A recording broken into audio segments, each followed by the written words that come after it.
لبيك اللهم لبيك لبيك لا شريك لك لبيك إن الحمد والنعمة لك والملك لا شريك لك لبيك اللهم لبيك لبيك لا شريك لك لبيك.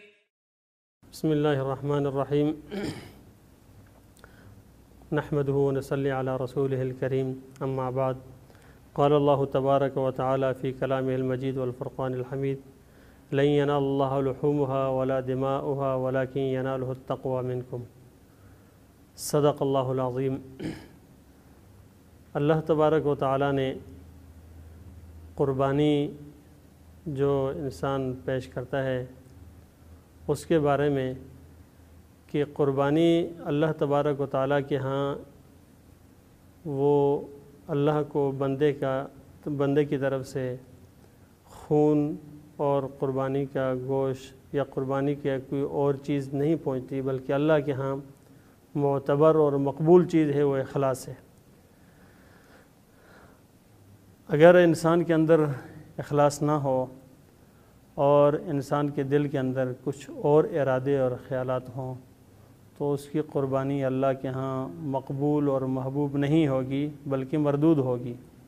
اس لیے اللہ تبارک و تعالیٰ نے ایمان والوں کے اوپر قربانی کو واجب قرار دی ہے. قرآن مجید کے بعض آیات سے اس کے وجوب ثابت ہوتا ہے. رسول اللہ صلی اللہ علیہ وسلم نے بھی قربانی کے وجوب کا ذکر فرمایا. جو لوگ قربانی نہیں کرتے تو وہ بہت بڑے خسارے کے اندر ہے. رسول اللہ صلی اللہ علیہ وسلم نے ارشاد فرمایا کہ تم میں سے جو آدمی حیثیت رکھنے کے باوجود بھی قربانی نہیں کرتا اور جو قربانی نہیں کرتا تو فرمایا وہ ہمارے عیدگاہ کے اندر نہ آئے.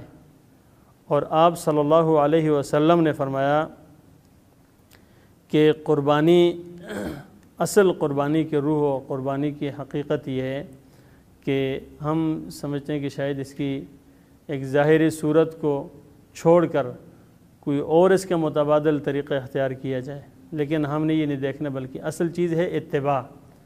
جو اللہ کے رسول صلی اللہ علیہ وسلم نے بتایا اس کی اتباع ہی اصل قربانی ہے. اور قربانی میں اب آپ صلی اللہ علیہ وسلم نے فرمایا کہ قربانی کرنا یہ اصل ہے کہ جانور کو ذبح کیا جائے. اب جانور کو انسان ذبح نہ کرے اور اس کے علاوہ اگر وہ یہ چاہے کہ میں اتنے پیسے کسی یتیم خانے میں دے دوں، کسی غریب کو دے دوں، یا کسی کی حاجت پوری کرنے کے لیے میں اس کو پیسے دے دوں، یا کسی کی بچی کی شادی پر یا کسی کے بچے کی شادی پر یا کسی اور محتاج کو پیسے دے کر اور اس کا وہ ثواب کما لے تو قطعاً وہ ثواب اس کو نہیں ملے گا، بلکہ اس کے ثواب اللہ تبارک و تعالیٰ نے ظاہر کی اس صورت کے اندر رکھا ہے کہ انسان اللہ کے حضور میں جانور کو قربانی کر کے پیش کرے. اور اس کی حقیقت یہ ہے کہ انسان اخلاص کے ساتھ کرے. تو گویا کہ ایک اس کا ظاہر ہے کہ اس کی صورت یہ ہے کہ جانور کو ذبح کرنا، اور اس کی حقیقت یہ ہے کہ اخلاص ہو. اگر انسان کے اندر اخلاص نہیں ہوگا تو اس کی قربانی جانور کے ذبح کرنا کوئی معتبر نہیں ہوگا. اور اگر جو ہے نا اخلاص موجود ہے تو پھر وہ جانور کو اگر ذبح نہ کرے اور جانور کے بغیر کوئی اور چیز کر دے یا اسی طریقے سے جانور کو چھوڑ کر پیسے دے دے، اخلاص تو ہے، تو پھر بھی اللہ کے ہاں مقبول نہیں ہوگا اور اس کا کوئی اعتبار نہیں ہوگا. حدیث کے اندر آتا ہے آپ صلی اللہ علیہ وسلم نے فرمایا کہ صحابہ کرام کے پوچھنے پر کہ صحابہ کرام نے پوچھا یا رسول اللہ صلی اللہ علیہ وسلم یہ قربانی کیا ہے؟ آپ صلی اللہ علیہ وسلم نے فرمایا تمہارے باپ ابراہیم علیہ السلام کی سنت ہے. صحابہ کرام نے عرض کیا یا رسول اللہ یہ تو ہو گئی سنت، ہمارے لیے اس کے اندر کیا ہے؟ تو آپ صلی اللہ علیہ وسلم نے فرمایا دیکھو ایک ایک بال کے عوض میں اللہ تبارک و تعالیٰ نیکیاں عطا فرماتے ہیں.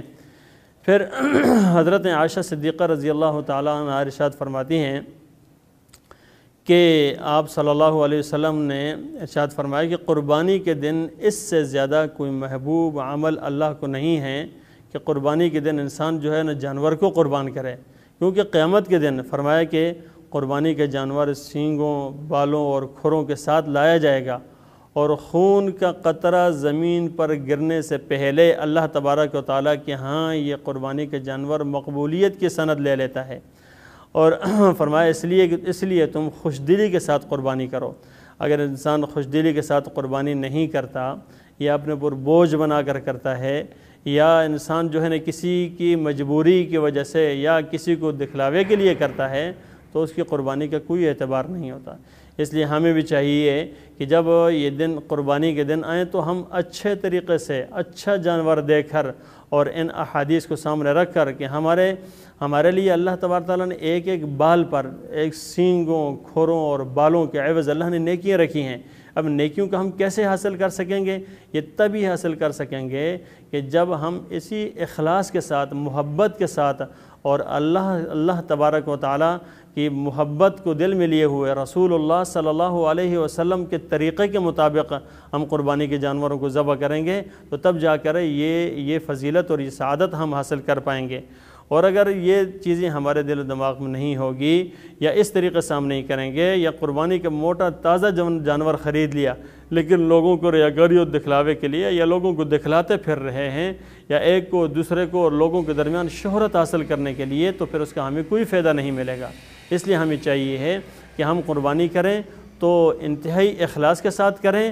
تو میں پھر عرض کرتا ہوں کہ اس کی ظاہری صورت اور روح یہ ہے، صورت یہ ہے کہ قربانی انسان جو ہے وہ جانور ذبح کرے، جو آپ صلی اللہ علیہ وسلم نے جو جانور جن کے بارے میں بتایا کہ جن کی قربانی کی جا سکتی ہے، اور اس کی روح یہ ہے کہ انسان اخلاص کے ساتھ کرے۔ جب تک یہ دو چیزیں نہیں ہوگی، ظاہر کی صورت بھی اور قربانی کی حقیقت اور اس کی جو روح اخلاص یہ نہیں ہوگی، تو قربانی قبول نہیں ہوگی۔ اللہ تبارک و تعالیٰ مجھے اور آپ سب کو اچھے طریقے سے، مسنون طریقے سے قربانی کرنے کی توفیق عطا فرمائے، انتہائی محبت اور اخلاص کے ساتھ قربانی کرنے کی توفیق عطا فرمائے۔ لبیک اللہم لبیک لبیک لا شریک لک لبیک ان الحمد والنعمت لک والملک لا شریک لک لبیک اللہم لبیک لبیک لا